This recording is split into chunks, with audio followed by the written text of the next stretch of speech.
Typhon, the Earth's final roar against the gods. Gigantic, with wings that hid the sun and 100 serpents for arms, he wasn't born to exist. He was born to defy. His eyes burned fire, his breath swept continents. He was the planet's anger given flesh. Son of Gaia and Tartarus, he rose to destroy Olympus itself. Mountains split, gods fled disguised as beasts. Only Zeus stood his ground. Thunder met hurricane, and the sky became a battlefield.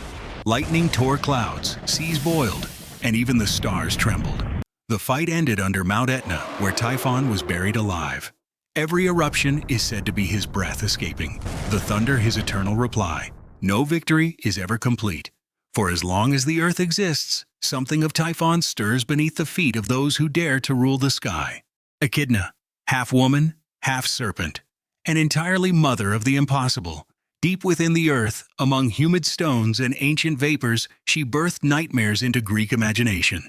Cerberus, the Hydra, the Chimera, the Nemean lion, all children of the same abyssal womb.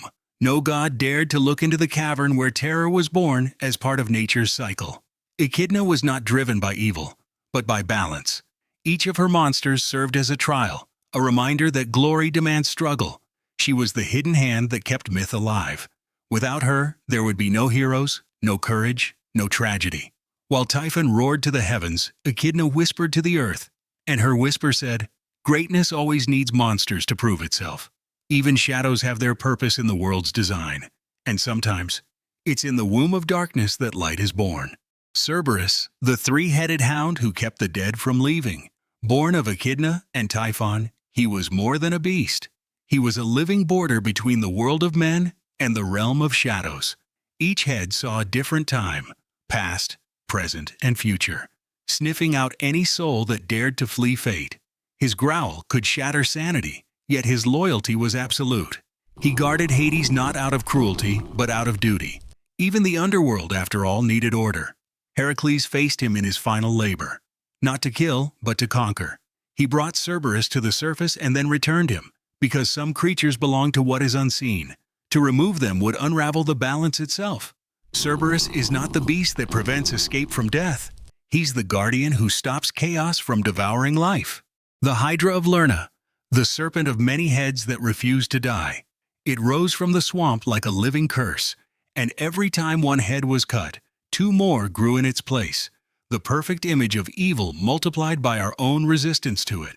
Heracles faced it, but even his strength wasn't enough. It was cunning that saved him. For every strike, his nephew Iolaus burned the wounds shut with fire, preventing new growth. The beast fell not to power, but to intelligence. Its breath poisoned the air, and its blood, collected by Heracles, remained deadly long after death. The hero's victory came with a price, a weapon that would one day seal his own fate. The Hydra reminds us that fighting darkness requires more than courage. It demands precision, or else darkness multiplies. The Chimera, the divine mistake that defied logic. A lion's body, a goat's head sprouting from its back, and a serpent for a tail. A creature stitched from different worlds. Earth, mountain, and underworld. Each breath it took spat fire.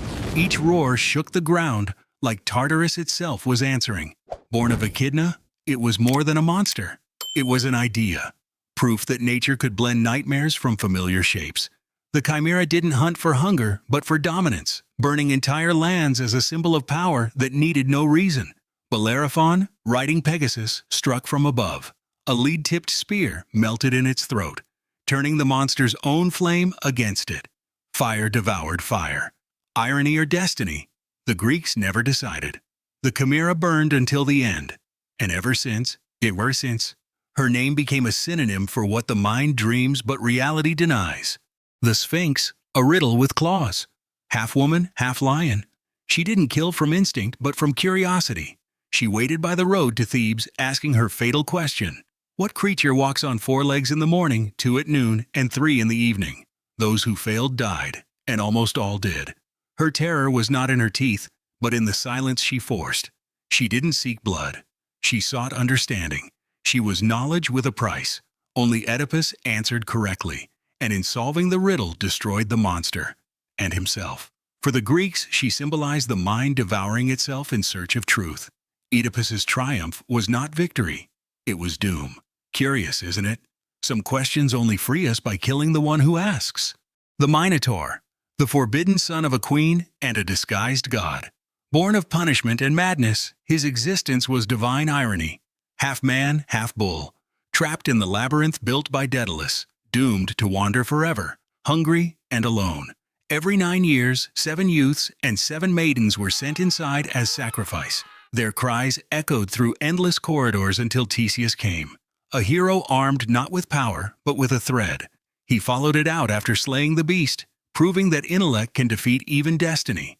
But the Minotaur was never the villain. He was a victim of pride, lust, and divine cruelty. A creature born from human failure, not cosmic evil. Some monsters are born of nature, others of guilt. Medusa, the face no one could look upon. Before the curse, she was a woman, a priestess of Athena, beautiful as dawn. When Poseidon violated her in the goddess's temple, it was not the god who was punished, but her. Athena turned her into a gorgon, hair to snakes, eyes to terror. There were 3 gorgons, Stheno, Euryale, and Medusa. But only Medusa was mortal, and thus feared most. Her gaze turned men to stone. Her breath froze courage mid-stride. No blade could face her directly. Perseus defeated her using a mirrored shield, cutting her head without ever meeting her eyes. From her blood sprang Pegasus, beauty born from pain. Even horror, it seems, can give birth to wonder. Medusa wasn't just cursed, she was used. Her suffering became a warning, her face an emblem. A myth that petrifies not with fear, but with injustice. Scylla and Kuribdus, twin abysses that made even gods fear the voyage. On one side, Scylla, once a nymph, now a sea monster, with 12 tentacled legs and 6 heads that devoured sailors. On the other, Kuribdus, a living whirlpool, daughter of Poseidon, swallowing the sea 3 times a day and spitting it back as storm. No one passed between them unharmed. Odysseus had to choose: lose his ship to Charybdis or sacrifice a few men to Sila.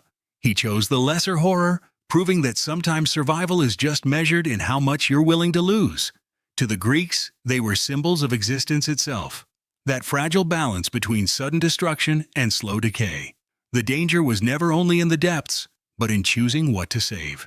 Scylla and Kuribdus were sisters in essence: fear of what man cannot control, Typhon, and the cost of trying.